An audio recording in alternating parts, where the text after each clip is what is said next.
കിട്ടി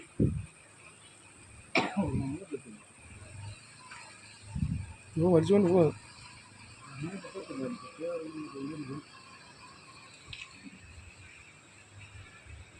വാക്കവനറിയാം.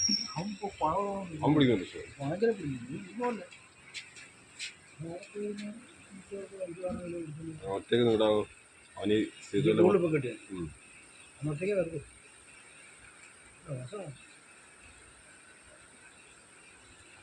എന്നാ പിടുത്തം കടിച്ച് ചൂണ്ട മാറ്റി കണ്ടില്ലേ? ആ പിടുത്തം കിട്ടിയ ചൂണ്ട വലിച്ചു മാറ്റി കണ്ടില്ലേ? അവരുടെ നാട്ടിൽ ഈ ആറ്റുവിൻ്റെ തന്നെ നമുക്ക് ചൂണ്ട ഇട്ടിട്ട് ശീലം നമ്മളാ ഉടുക്കത്തിട്ട് ചൂണ്ട അവിടെ ഇത് കയ്യിൽ മീൻ പിടിക്കുമ്പോൾ അവനറിയാം, പിടിച്ച ഉടനെ അറിയാമെങ്കിൽ അത് കിട്ടത്തുള്ളൂ. അല്ലെങ്കിൽ മീൻ കൊത്തി കൊത്തി നിൽക്കും.